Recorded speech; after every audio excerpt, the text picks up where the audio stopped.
Welcome back to the Startup of Human Potential.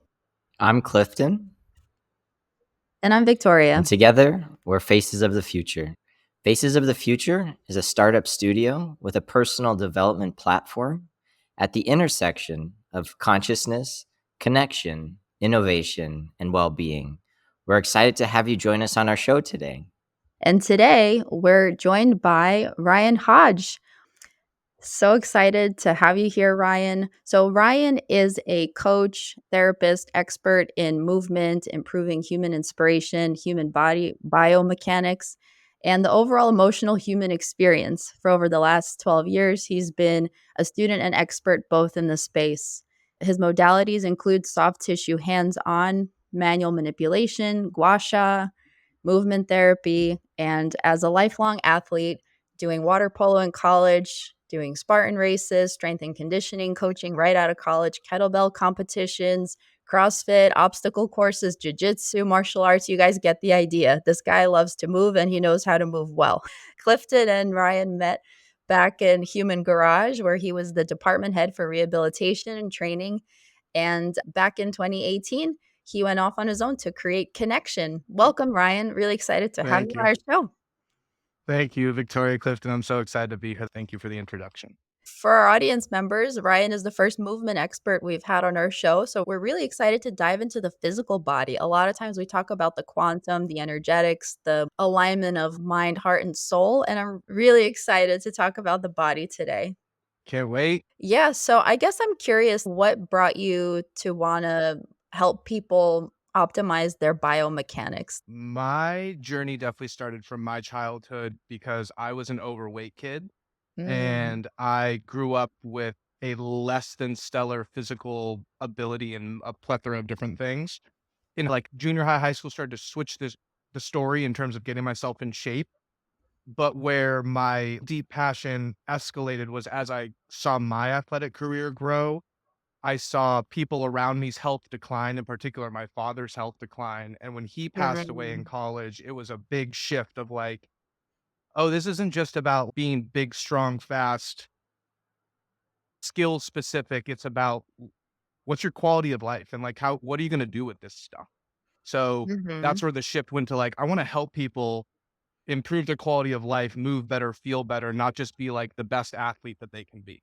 Wow, yeah, because you could totally destroy your body for the sake of performance in a sport, in Yeah. weightlifting, whatever. Prior to college, where it sounds like you had this awakening moment with your dad passing, were you athletic before? And then you said you struggled with weight growing up. Did you practice any Yeah. sports or play any? Yeah, good question. I remember being told when I was 5, I was like one of the fastest kids in the grade. But Mhm. then by the time I was like 6 or 7, I was like easily 20 to 30 pounds overweight for a kid of my size age. And I Mhm. remember from like 6 to 7 to 11 feeling like I was always picked last. I couldn't run fast. I couldn't do anything as well as the other kids. I played parks and recreation basketball. I played some roller hockey. I did a little bit of karate. I did some of them. I didn't do everything, but I did a lot of generic sports. Mhm. But I really didn't feel like I excelled at anything. Mm. I also swam. I was very aquatics based my whole youth. I always loved the pool. It wasn't until high school when I first found water polo that it was like, oh, not only is this something I enjoy doing, but I actually could see myself doing well at this. Mhm. And my weight was for the first time in my youth in a, we'll say, healthy place. I think at that time, to be honest, I kind of swung the opposite way and I was a little too skinny. Like I went from being really overweight to being like almost kind of pseudo anorexic, where I was really starving myself and like trying to do too much in early phases of high school. I was not necessarily the most athletic kid. And then when I was in high school, I was really the most undersized. I was always a year young for my grade. I was usually competing with kids that were bigger, older than me and Yeah. trying to keep up. And it really wasn't even until after college that I physically Mhm. matured. I was not this height until after college. I was You're not pretty this build tall. until after I'm 6'2" now. I Yeah. was probably maybe 6 foot coming out of college. I remember I was Okay. like 5'8", 5'9" coming out of high school. I was not very tall at all. So yeah, I would argue I was athletic high school moving on, but I was not Mhm. At that point, for sure, the biggest, the strongest, the most athletically gifted for And real quick Mhm. for our listeners, was it more lifestyle and diet that led to the extra weight back in the day, or was that extra hot Cheetos? You want the quantum answer or you want the easy answer? You know what I Let mean? Like, let's serve up both. yeah, let's Yeah. go there. So let's be honest. Yes, I ate a lot of processed food.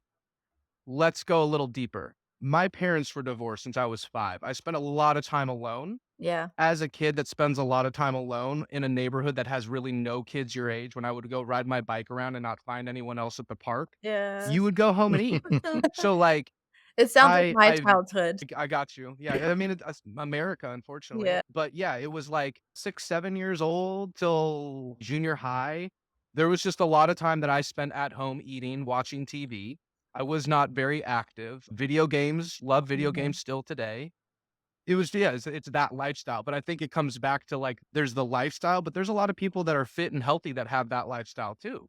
I was not the happiest kid overall. I was very hot and cold. I think I ate a lot of my problems unknowingly. I just think Yeah. it was that lifestyle on top of that emotional setting, and Yeah. then it wasn't until post high school that I just learned to deal with those problems differently, and then also started to deal with those problems Mhm. with the adult mindset of, like, how to heal that. You know what I mean? Yeah, a lot of what you shared just now really resonates with me too, Ryan. My Oh, thank parents you. got divorced when I was, between 8 and 9, and, Yeah. I lived in Brooklyn, and then they divorced, I moved to Staten Island.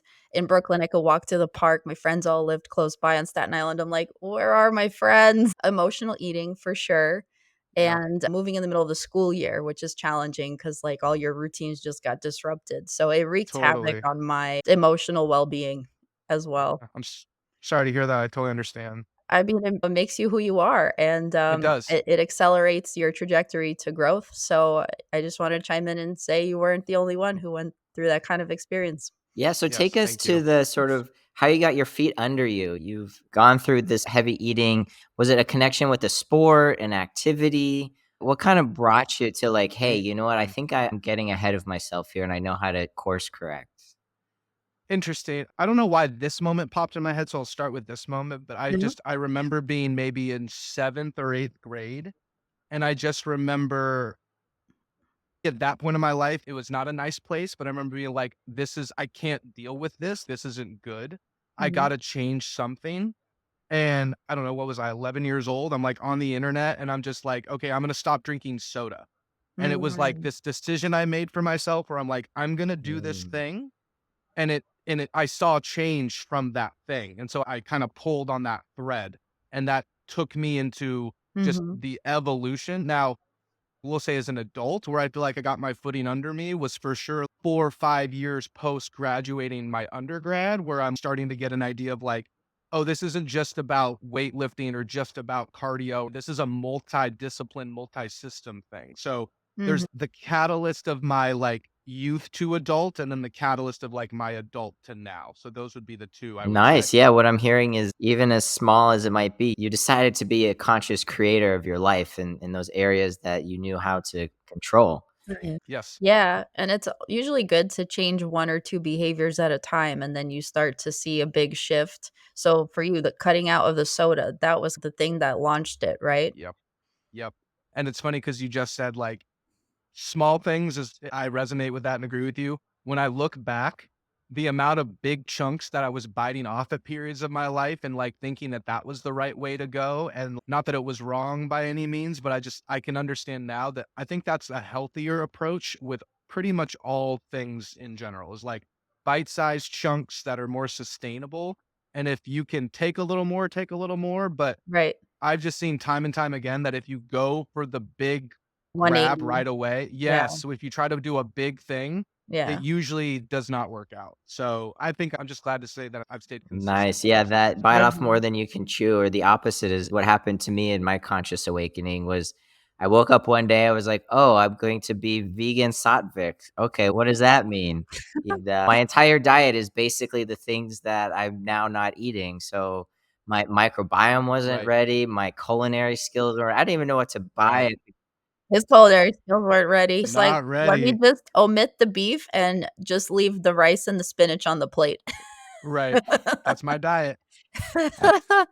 It's funny, I did actually a big 180 too when I went through my conscious awakening journey. In the same day that I decided to be vegan, I also bought, like, 20 plants for my apartment, and I Nice. sustained it for a while, a Nice. couple of years. It was harsh, and I had, like, a drastic detox period that my body was Oh, just, like, wow. purging things because it was such a shift, but I knew how to cook. That was one thing I had going for me.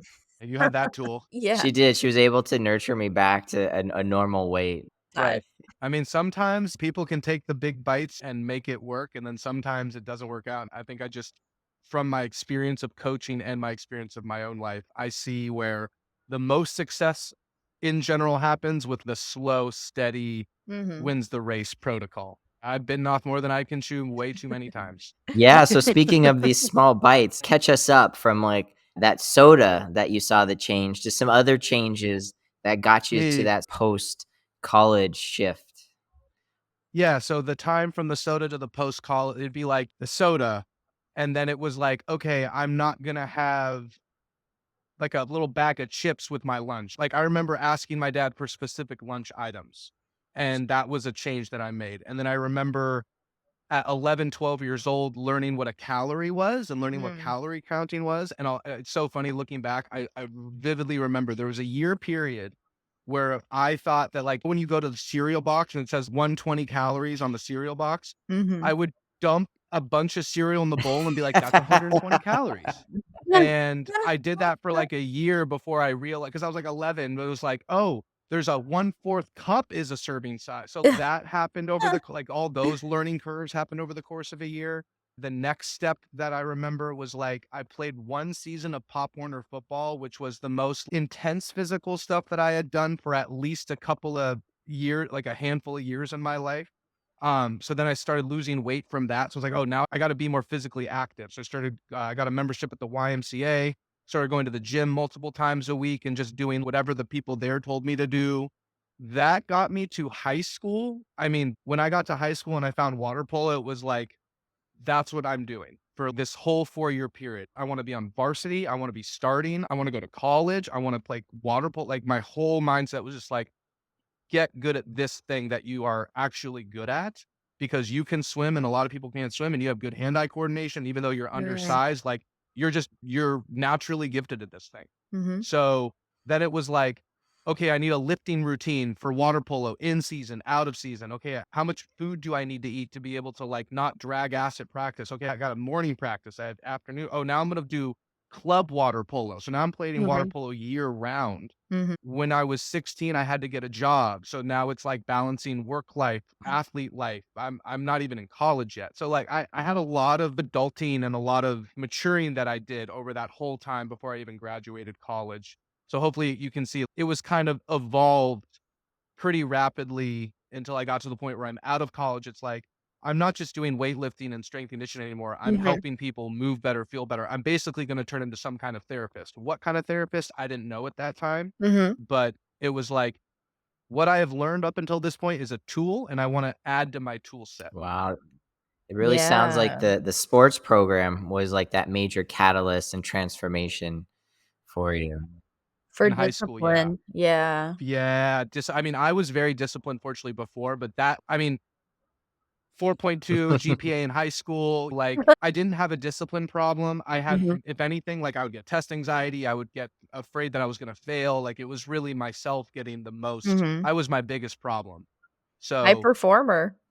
yeah, I felt like I had to be for whatever reason. So, that's to answer your question, I hope, Clifton. It was like all of that evolved me year by year till this point in post college where I'm like, I'm not just a strength and conditioning coach. I'm definitely Mhm. doing more than this. What got you to expand your horizon to start to study other areas of life?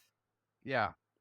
As I graduated with my undergrad in nutrition, and I'm also now a certified strength and conditioning coach, I'm told you have the things, go do the work, right? What you don't learn or what you don't find out is these are people. So there's people skills. And fortunately, I feel like I have good people skills. So that wasn't an issue, but I saw it as a huge issue for other coaches. Mhm.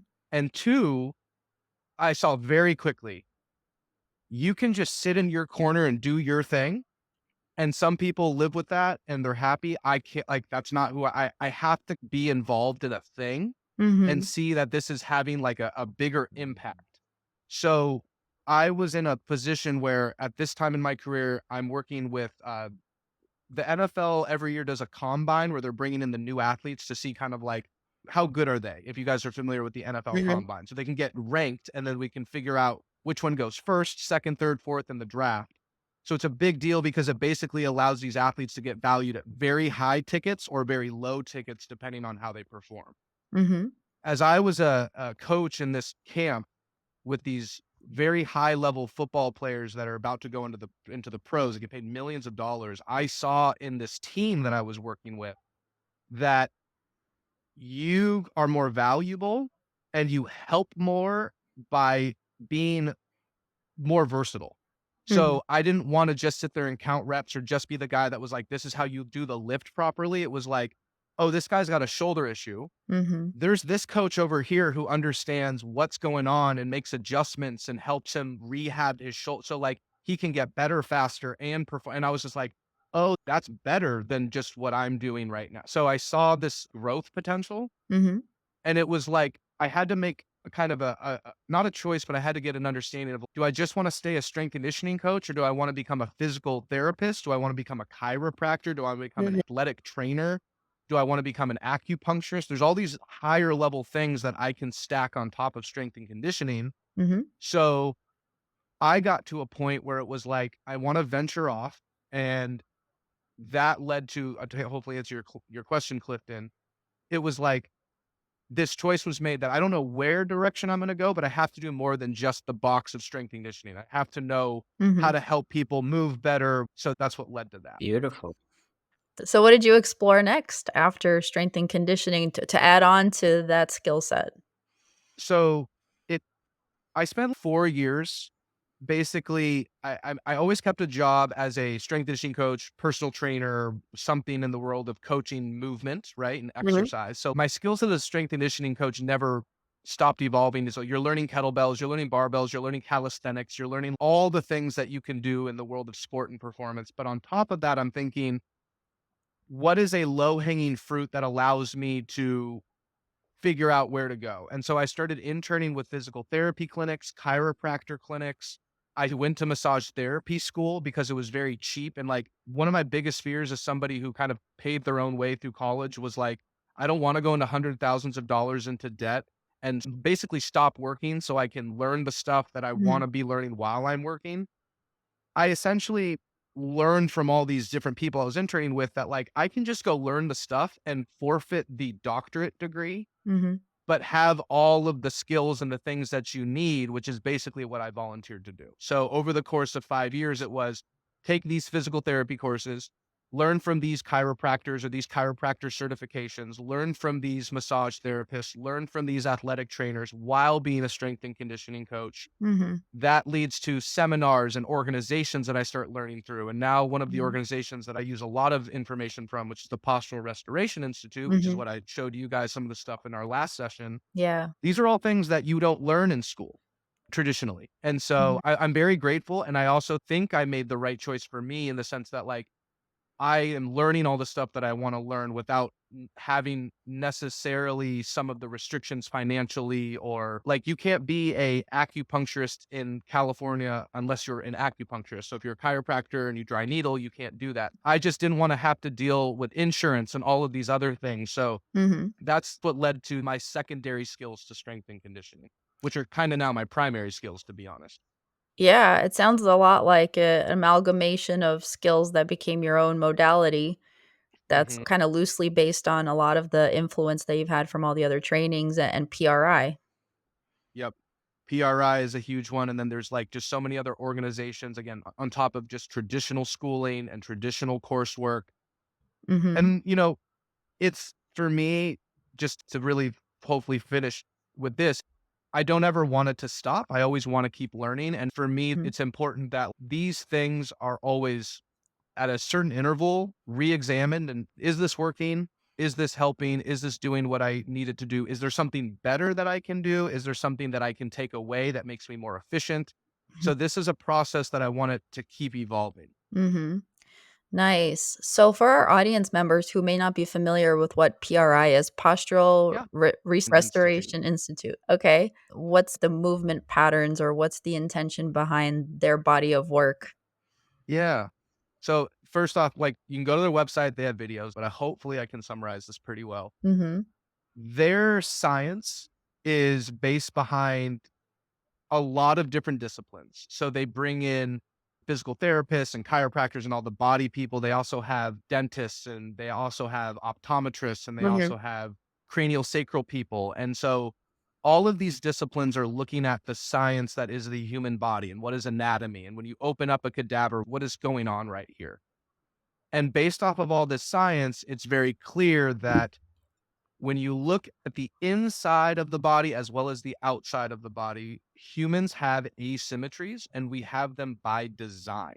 Mm, So it is not bad for us to have things that are different from right to left. right. It can be, but it's not inherently bad. Mhm. And when we talk about one of the arguably most important things that the body does, respiration, which is breathing to stay alive, because we have our brain, our subconscious, the energy, like all of that cerebral stuff that cannot exist without breathing. Breathing goes away, we go away. So they are literally linked. You cannot have one without the other. You have your quantum self is your breathing self. And your breathing self is your physical self. How you breathe affects how you walk. It affects how you sit, how you posture, how you regulate posture, because posture is not a static thing. And so the Institute is all about understanding what is posture and how do we use respiration and improving respiration to improve walking, mechanics. And then it goes into mental, cognitive, sleep. It is a holistic multi-system approach. Mhm. But it all comes down to we are asymmetrical. Our breathing is asymmetrical. We need to have tools in our toolkit to help bring balance to this asymmetrical based system. Thank you. That was a great explanation, Ryan. Go to their website. Go to this guy's website, Do do that no, too. Thank you. Thank you. Thank you. Yeah, so connection.com. We'll I link it know we're gonna below. dive into Connection breathing, LA. but Um, real quick, I wanted to ask a question. Yeah, How do you integrate all these please. modalities so that way it's not just compartmentalized? What's sort of your process to integrate? Freaking good question. I've been forced to because I've literally never stopped working from the time that I was in college. I was training my friends in high school. I was also helping with strength conditioning on the water polo team. When I left college and it was like a legit professional strength and conditioning coach, I have never stopped working in that field 5, 6, even 7 days a week my entire adult life. So when I go to these courses, when I go to these things, I have a choice that next day. Am I going to use something with this client or not?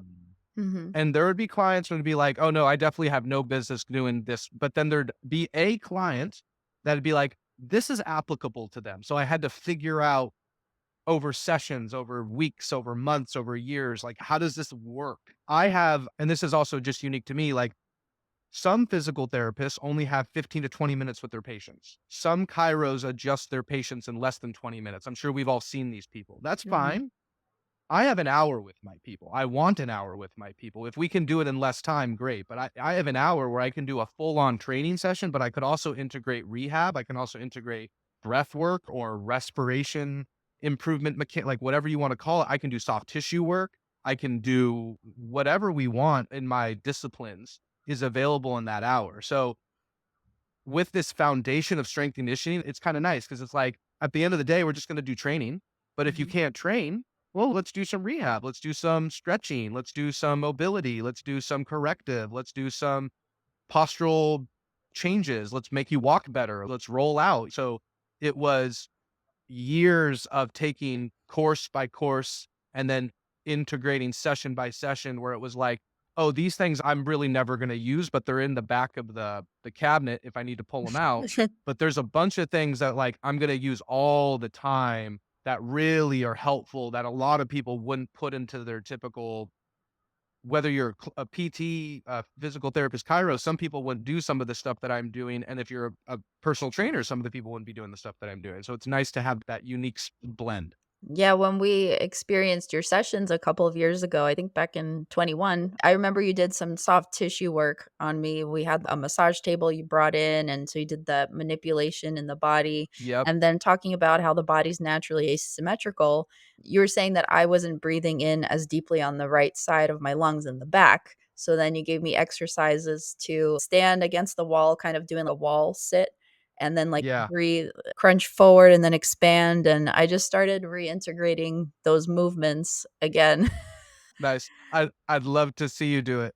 Yeah, hopefully I've Yes. gotten a little better in the last 2 years. Yeah. And That's amazing. synchronistically, Clifton and I are in a mastermind right now, and there was a random it's a wealth mastermind, but there was a random unit in there about, like, body mechanics and, like, mind, body, soul alignment, and it Cool. mentioned PRI, and as, we're listening to it, and I'm like, "I think this is familiar, I think we've Yes. explored this," Yes. and then Clifton Heck goes, yeah. "That's what Ryan does." Yeah, that's a good memory. Yeah, for sure.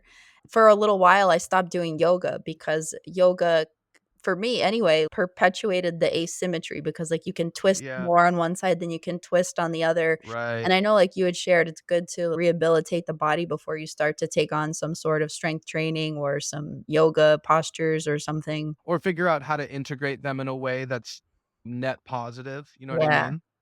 But yeah, I just think it's really cool that you remember that, you felt like it was helpful. You said that it was the back of your right lung is what I said back in the day? Yeah. Interesting. I'm just trying to remember. I remember definitely talking about the back of the rib cage, Yeah, yeah. wondering if but anyway, these are just semantics in my head because I remember my I'm thinking about my assessments that day. And I was Very like, nice. "The back of my diaphragm's supposed to expand too? What?" Yes, I'm not like a ma'am. flat two-dimensional being, I'm supposed to expand in all What? directions when I breathe? What? Yeah. Mind-blowing. Yeah. And then we can get even crazier and say, not just expand, but there's like a coiling, there's like a helix expansion, which is a very, like, you want to get quantum, that's a whole different quantum science right there. Yeah, So that's pretty cool. multidimensional.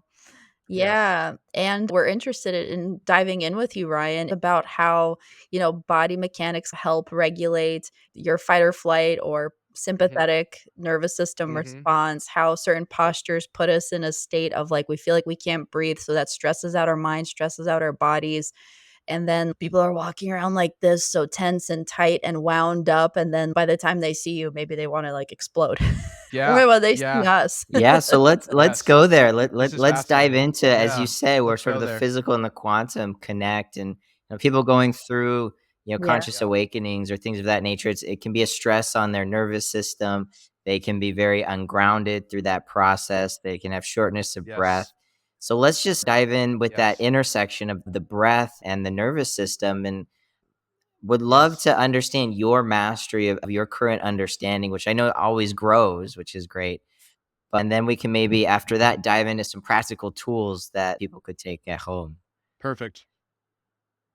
So breath work is such a hard thing to talk about, or breathing is such a hard thing to talk about because it's got its own story attached to it now. Mhm. So let's get on the same vocabulary and then we can ask the specific questions. Yeah. So when I'm talking about breath work, I might be talking about something where we're manipulating how long you inhale, pause, how long you exhale, pause. But breath work can also be breathing in a certain position with awareness of things happening. Mhm. We're going to call those both things under the umbrella of breath work. Because a lot of people think breath work is holotropic breathing, Wim Hof breathing, pranayama breathing. I've learned Mhm. all these breathings. These are great. That's a part of breath work, but so is the stuff that we might talk about with PRI, which is going to be like positional breathing. Mhm. So there's that vernacular. Then we have the biomechanics of breathing. So we have inhales, which we're going to call more sympathetic in nature, and exhales, which we're going to call more parasympathetic in nature. Can you give an example of positional or postural breathing? Perfect. It's what you were talking about where your back's against the wall and you're kind of hunched over. Okay, great. Okay. I'm going to put people in a position Yes. that I know via assessment their body mechanics is not used to being in, or doesn't get there. Okay. So when I put you in that position, it's going to feel novel and foreign to you. And then I also got to make you feel certain Yeah. things. So your brain is understanding, what am I processing here? Yeah. And part of that is how you breathe. Because if you're not breathing, you're not living. You're not sensing if you're not breathing. Mhm. So it may look like right? a simple exercise, but it might be challenging to do because it's working your postural muscles in a different way than they're used to being. It's working your postural muscles. It's also working your brain. Like a Right. lot of people, when I work with people in this realm, they're like, I have to think about all of this. I'm like, yes, you have to think about all and you have to feel all of this. Otherwise, you're not doing the technique. You're just sitting there doing something. I'm not sure what you're doing. So He it's doesn't let you like, slack off No, either, he's a guys. great I'm on it's we're not wasting time, people. Like I'm dealing with situations where these people have seen everyone. Like they Yeah. want to know what to do. Yeah. Okay, so Yes. the first one was the postural thing, and Yeah. then after that, you said when you say breath work, you also mean the vernacular of We can manipulate length of time on inhales, pauses, exhales, and pauses. okay, Those are also under the category of breath work. gotcha. Yes. you sort of talked about it, is that there Yes. is this modern trend and popularization of breath work, and you can do these kinds of holotropic breathing. You can have ecstatic experiences with your own natural DMT release. Yes. You can bring Yeah, the Yes. energy up into your pineal Yes. gland and start to compress that to create that piezoelectric effect to activate you can do the your. heart Yes. coherent breath. And so Yes. what I'd love is to do a step down from sort of those more esoteric, spiritual, connected breathing, because that's Yep. very well covered by, breathwork experts in that category. The But take us literature. to your domain of expertise through breath and breath work and help us understand how that Totally. works for you. So maybe this will be a good segue. How many of, I mean, and if you're a listener out there, maybe you're that person, but like you do these breath work things and you're supposed to get an illicit response and you don't get that response. I'll Have you throw ever my been hand there? up. Light and euphoric and like, I feel like I'm gonna die. I'm not saying that's for everybody, but I know that exists. Yeah. And so the point is if it was as easy as just the cadence of your breathing, then everyone would do it and everybody would be high out of their minds all the time. You could just do it every day. So I've practiced meditation and breath work for over a decade, but the postural restoration stuff I was first exposed to for the first time in 2013. And it's been a slow IV drip until the last 5 years where like I really went heavy into the coursework. Mhm. And this stuff is taking what we assume should be happening in a typical person, how they should behave from a respiration perspective as well as a hormonal brain chemistry perspective. But then there's altered brains out there and there's drug interferences and there's emotional states and there's postures and positions that affect these things. Mm. And so where my work comes into is I'm very blessed to see a very wide population of people. Like I've worked with kids and I still from time to time work with kids and I work with very high level athletes and I work with moms and dads and I work with CEOs and I work with people that have really unique health issues from time to time. So Mhm. you see this spectrum of human movement and behavior. Mhm. And so the people that you see that are very like they pull themselves in a lot, they like to squeeze things. They like to look very narrow-minded at things. They don't like to see things come at them, especially very fast, or else they Mhm. kind of like go back. Is that people with desk jobs?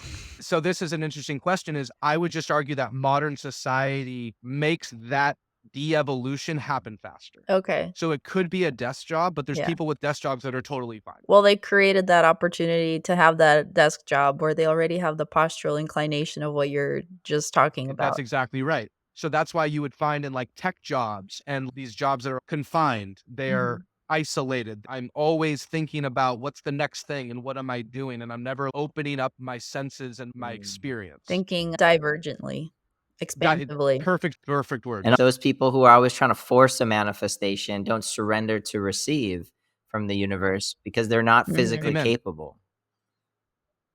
Because they're so attached, and I'm going to use that word, they're attached to what's right in front of them that they Yeah. cannot let go of that attachment to Yeah. diverge Mhm. and allow that expansion to actually happen. Oh, wait, Not we an were oh, talking about breathing. yeah. Whoa.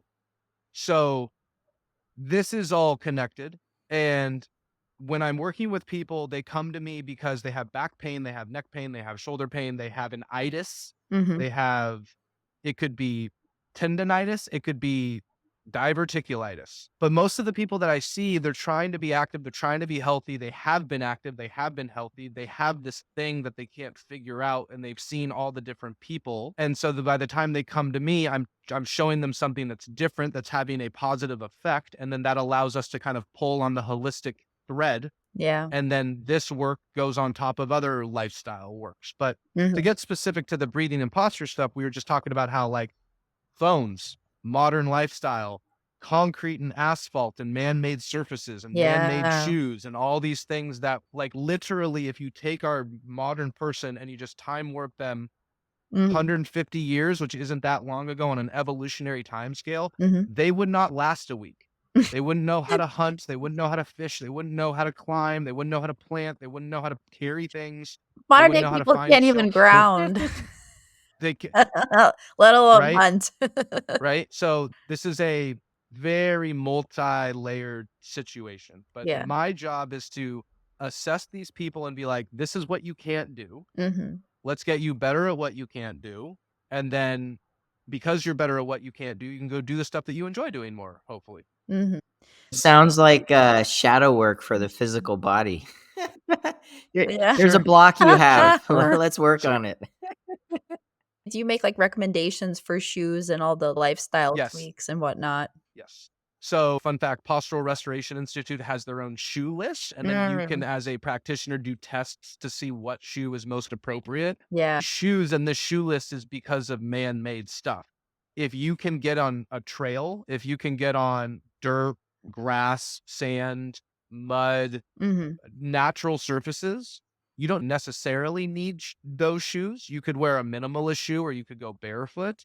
But I live in Santa Monica and it takes work to find a natural terrain to go walk or run on. Like I have to go Mhm. drive to the Yeah. beach or Come to drive to the Topanga. trail, right? Or bike in order to get to a big enough space to have a natural surface. So I wear these old man looking shoes the vast majority of the time. Gotcha. Yeah, because I know some postural experts or podiatrists, they recommend Podiatrist. inserts and having arch support, but then some people are in the camp of, "Let's do earth runners and barefoot walking shoes." Does the terrain matter for that type of thing?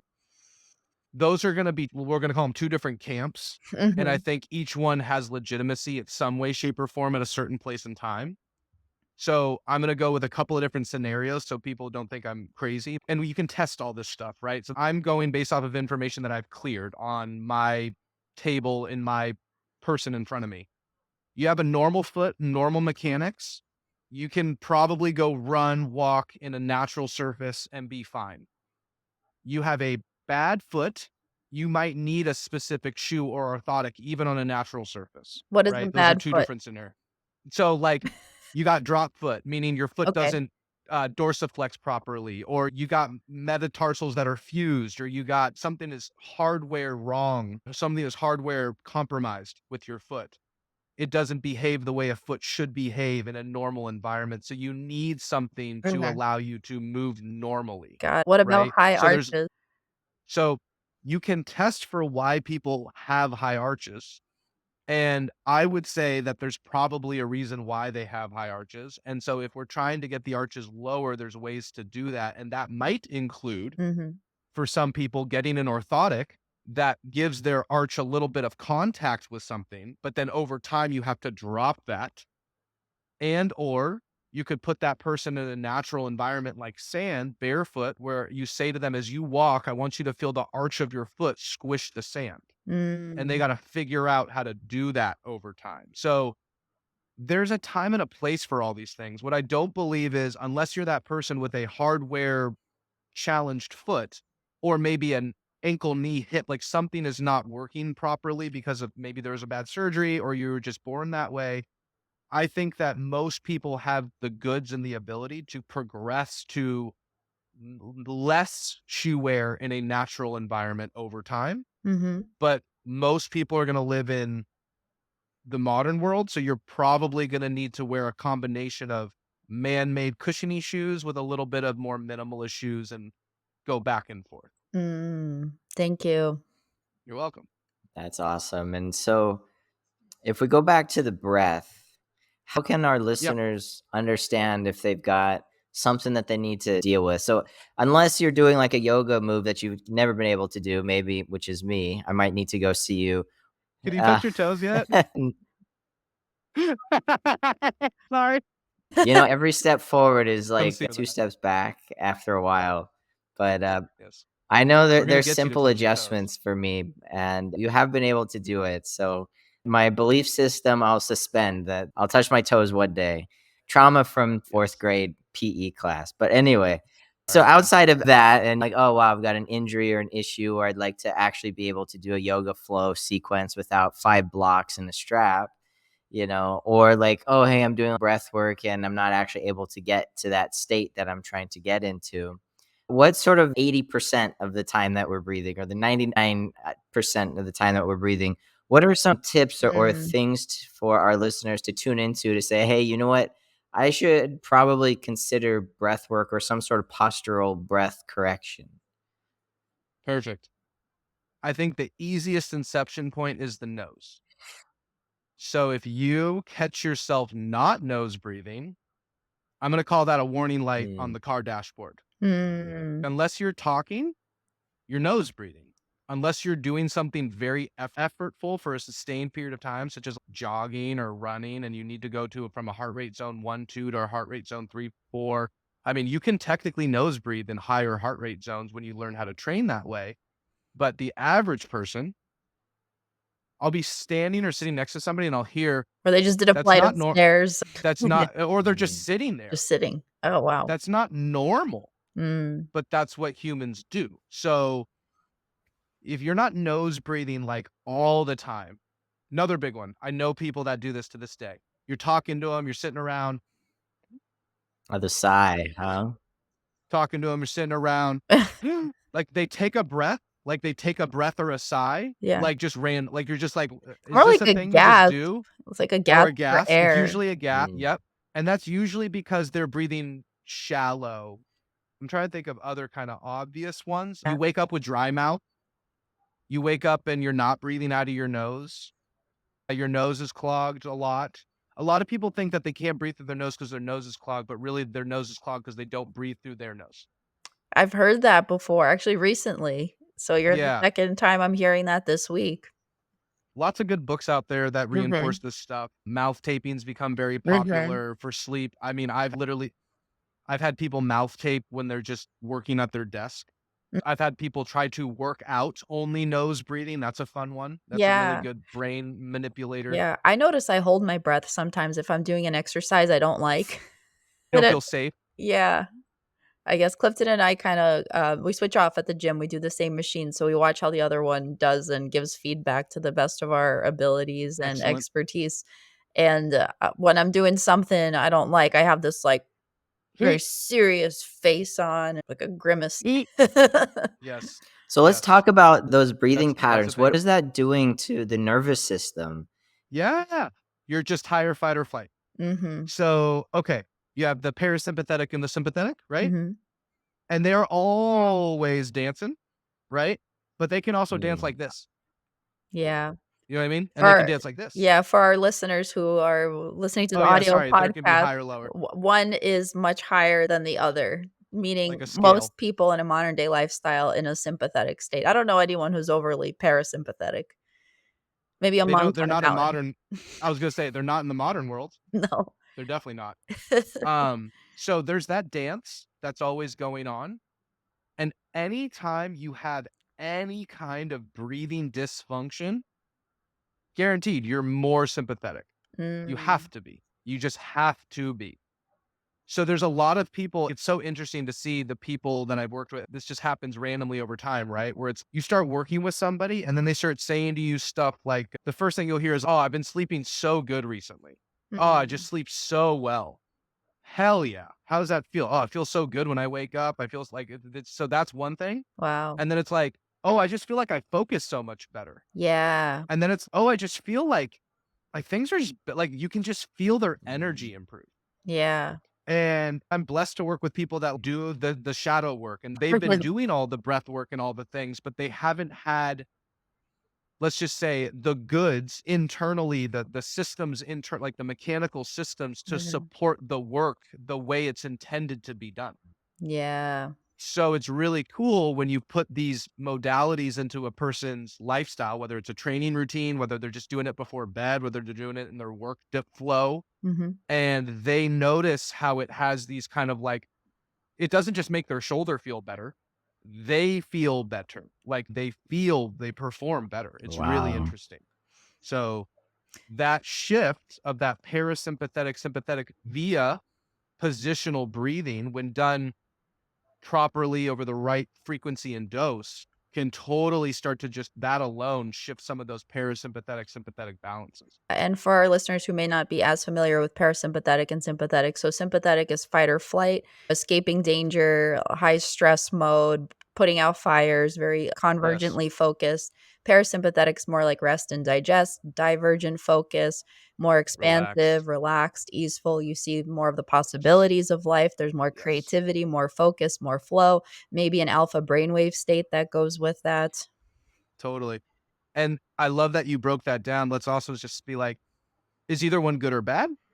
No, they're both exactly what they are. And so you as a human we have the gift to, we can manipulate this stuff. So we want to meditate. We don't want to be in fight or flight. We don't want to Mhm. be convergent. We don't want to be super like, what am I thinking about? If you are on the computer, always in a bad position, not in a good posture, Slouch not down. breathing well, do a slouch down, just got done with a stressful work meeting, just got done with an hour in traffic, just had a shitty meal. How the heck are you going to even, no wonder you gave up your meditation practice. Uh, So it's okay, what's a thing that we can do? Well, we can change lifestyle, we can change that, but you can also just manipulate the position that you're in, the way you sense that position, how you breathe in that position. You will feel a shift in your energy, your being. You'll sleep better, you'll work better, and then it rolls and it rolls. mm. So a lot of our clients, they come to us and they say things like, I feel like I'm always on. I can't shut off. Mhm. They Mhm. have a lot of resistance to meditating at first. And the whole, even like first month that we work with them, it's all about carving out space, creating space Yeah. for them to do those things, creating space for meditation in your schedule, creating space for you to do something that brings you joy. Yes. What would be, like, something that could help somebody who has resistance to carving out space, to meditating, like an easy correction that they could maybe do right away, integrate it in their day-to-day routine? Hopefully this answers the question. I know one of my low-hanging fruits for all of my clients is I wanna build a daily kind of movement practice. Mhm, It can be 5 minutes to start, it can be 10 minutes to start. I think most people average over time about 15 to 20 minutes when you give them, like, it's not too much, it's not too little. 15 to 20 minutes a day seems like a sweet spot for somebody to have this time that they've allotted, and that time can be spent doing breath work, it can be spent stretching, it can be spent foam rolling, it mhm, can be spent doing a plethora of different things that I would give based off of my assessments and just understanding of the person, where they work, how they work, all that stuff. What you put in that time can vary, but if you allot that 5 to, let's say, mhm, start with 5 minutes, maybe open it up to 10, 20 over time, that's a really good low-hanging fruit, and then you can fill that time with the right stuff, given enough time of your life. mhm. So different types of movement you're saying, like, it could be stretching, it could be foam rolling, it could be walking, etcetera. Mhm, mhm, bingo. Like, so if you're day 1 in front of me, I'm gonna do all these assessments on you, and I'm gonna give you a couple of positional breathing techniques based off of these assessments, Mhm, and then I might also give you a couple of mobility techniques, and I might give you, like, a stretch or something to do, and that's gonna take you about 10 to 20 minutes to do it, depending on if you do it, like, a little here, a little there, or if you do it all together. mhm, And then my goal is that whether or not you see me forever or not, you're gonna keep that amount of time and just change what you put in there. And if you see me forever, I'm gonna be changing what's going in there because your body's gonna be evolving, your goals are gonna mm, be evolving. So there might be a period of your time where it's like a 10-minute walk and then you do 10 minutes of breath work. It might be a period of time where it's like, I gotta stretch for 12 minutes because I gotta be in this one position for 2 minutes because Ryan told me that if I'm not in this position for more than 2 minutes, then nothing's gonna happen. And so it's like, I know that there's got to be a base amount of time that you're going to do with this stretch. So maybe that's put in there or whatever. But it's like you have this thing that you do. Mm. For me, because I've been doing this for so long, I usually have 1 to 2 hours a day that I allot to training. It could Okay. be martial arts, it could be breath work, it could be strength and conditioning, it could be whatever. But 1 to 2 hours is what I've over time allotted to training of any kind. Sometimes it's 30 minutes in the sauna, cold tub, breath work, foam roll, stretch. That's an hour. Mhm. And that could be a workout for some people or a training day or a recovery day, but that could just be built upon your 20 minutes, is my point. Like you should have that minimum effective dose every day that you can build upon. That's Got it. beautiful. And Beautiful. so as you build and Thank you. grow, how do you monitor it over time? I know you have an Aura ring. Do you use wearables to help? Like, is that something that can help people Mhm. understand where they're at? How do you utilize it? Yeah, because I Good remember question. when you came and worked with us, you said anything you do outside of our sessions together is way more important than having the sessions because it's like building those programs, right, in your head, Yes. the Yes. habits, the new movements, things like that. So just to Yeah. piggyback on Clifton's question and add more context to it. Time with you, right, is an intense period, Yes. but then you have way more time outside of Yes. working with you directly. How do you Right. monitor your progress? One of the ways to do that is a Thank you. wearable, With the the Aura Ring. wearables. How do you incorporate that into your data, your training for your lifelong growth? Yes. Okay. So wearables is an answer, and we'll talk about wearables in a second, but this is a really important concept that a lot of people wouldn't potentially recognize.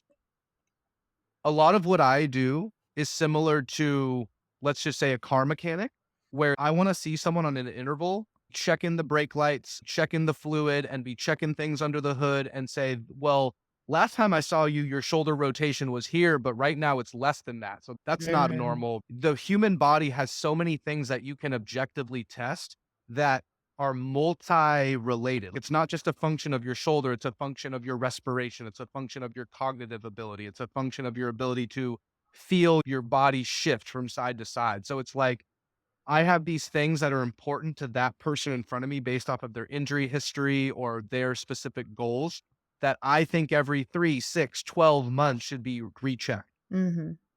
No different than you would go to your dentist and have your teeth checked. You'd go to your doctor and have your EKG and your blood pressure. There's mechanical tests that I think should be on spin. Mhm.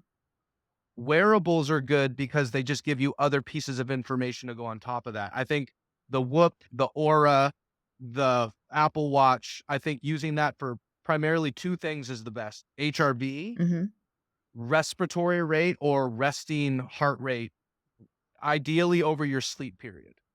Because when you sleep, it's the least amount of variables. Because when you're up and about, it's like, how hot is it? What did you eat that day? How well did you sleep that night? Are you stressed that day? How much are you working that day? Did you work out the day before? Are you working out? So there's so many variables where it's like over your sleep cycle, what your heart rate variability goes, what your resting heart rate is, or what your respiratory rate is, can Mhm. all be very insightful for like your overall autonomic nervous system balance, as well as how, let's just say, recovered you are, not just from a physical perspective, but from a nervous system perspective. And there's one other metric you can use if you don't want to get the ring or the this, and this one's a fun one. You can go online and buy a grip measuring device, Oh. and first thing in the morning, you grip that sucker in either hand as hard as you can. And there's going to be a day where there's a pretty significant drop off. Hmm. So let's just say 100 pounds, 100 pounds. One day it's 90 or less. Oh, that's weird. This is not a go gadget go day. This is a like, I need to rest and Hmm. recover day. You know what I mean? Huh. So there are things that, how do I put this? There are warning signs that we don't get taught in school that are out there. You just need to know where to look for the warning signs. And then on those days that the warning signs are on, you should take care of yourself a Wow. little bit So, more. like, the hand grip Mm. is a street smart whoop, like, "Oh, it's a recovery day." I love that. Yes. That's funny. Yes. So then if Yes. it's an off day with the Aura Ring, it would be high HRV or low HRV? What kind of Great stats would you look for question. there? Great question. Okay. And there's courses on this if you guys just want to go take courses on HRV, but I'll give you the clip notes. You want, as a person in the more parasympathetic state, to increase your HRV, get that number up. It doesn't matter what your number is. Like, I'll have somebody get an aura or a whoop and they'll be like, oh my God, my HRV's at 10. I'm going to die. And I'm like, you're fine. It's just like, you might be 10, 10, 10, 10. Like, you just might be a tenner. Doesn't make you a good or a bad person. That's just kind of what your number is. Now, you give me 5 years, you should go from 10 to 15. You should Mhm. go from 10 to 20. Or if you're an elite athlete, we're going to manipulate your HRV because when you're in a dense training cycle, it's going to go down, but we Mm. don't want it to tank for too long because we want your body to adapt and improve and repair. So then we need to see it uptick. Yeah. And then at a certain point, it's like going to stagger out. So we need to train and down tick. Depending on the population, like if you just want to be healthy, longevity, you just over time get your HRV up, over time get your resting heart rate down, over time get your respiratory rate down. If you can breathe more efficiently, you shouldn't breathe as often. So respiration rate should go down, HRV should go up. Awesome. Thank you. That's very Wow. clear. And Yes. so we've spent an awesome hour plus together just establishing and sharing just your mastery and where you're at of the physical body. Yeah. I'd love to hear towards the end of our podcast where you're headed. You're a sponge for knowledge, you're integrating in real time with your clients. Yeah. What are you doing with all that? What's next for you? Thank you. So I know at this point in my life, I can honestly say that I have no intention of not working with people. Like, I'm going to work with people for a long, long time. That's my bread and butter, whether it's in person or virtual. So that's a thing.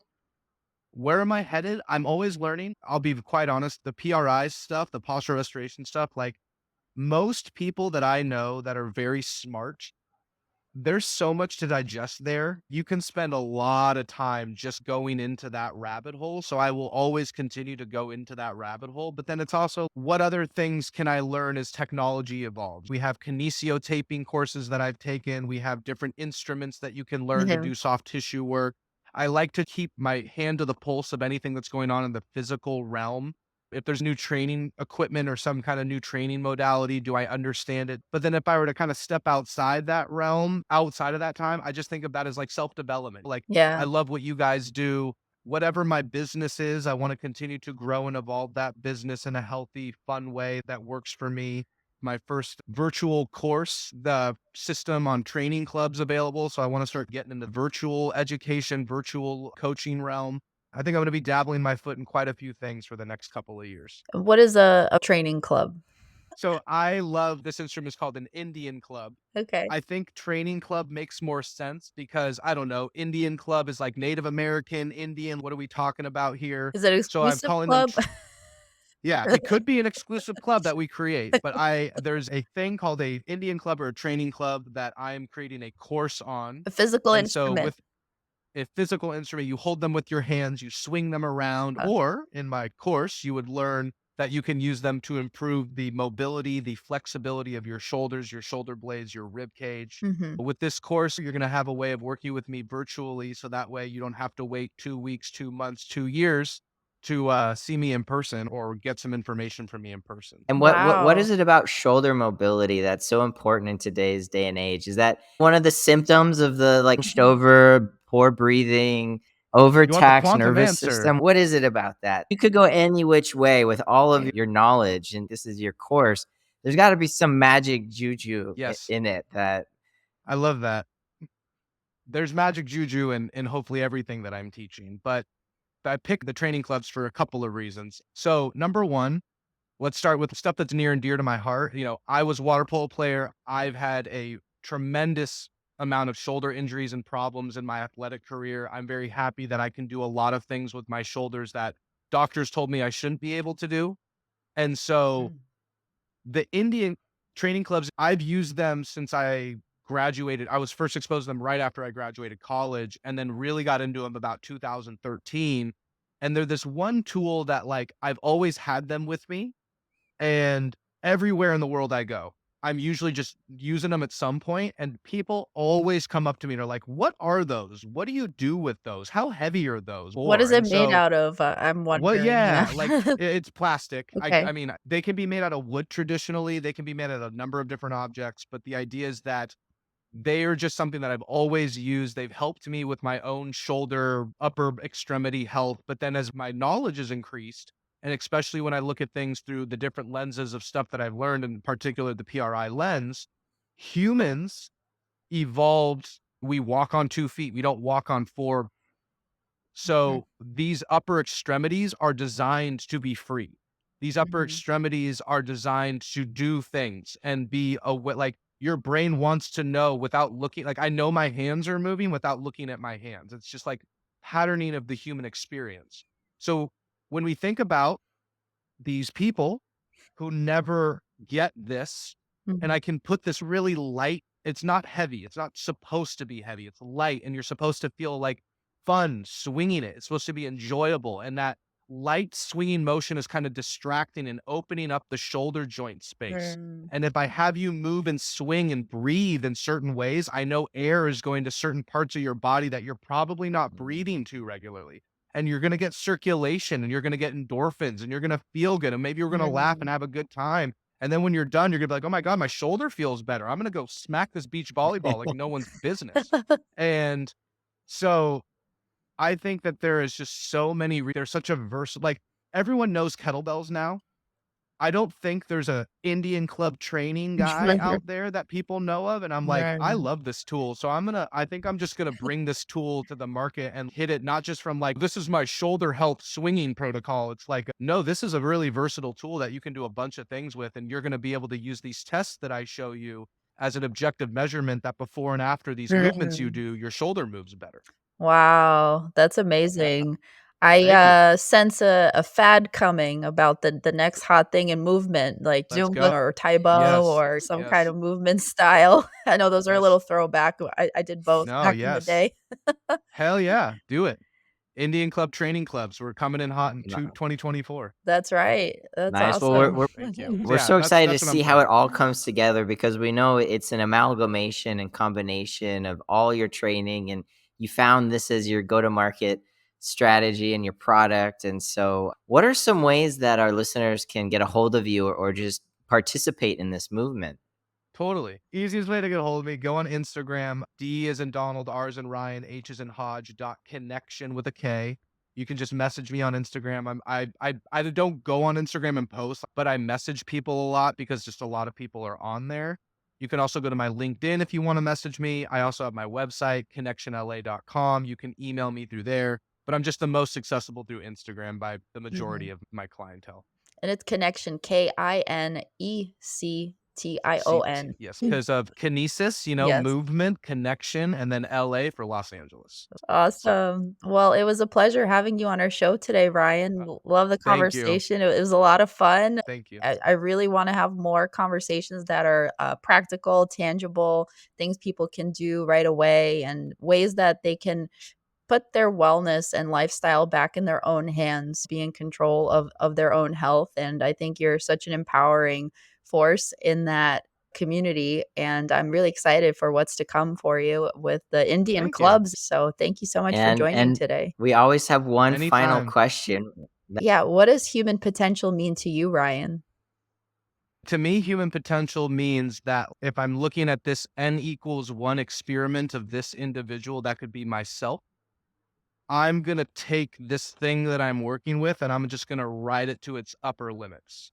Not a unhealthy upper limit per se, because that's, I think, an opinion, maybe some not opinion in some of those things. But yes, I want to ride as much of my system to its capacities physically, emotionally, spiritually, relationshiply, just experience what can be done With your vehicle, with this system the vehicle. system. Yes. Yes, beautiful. Yes. I love it.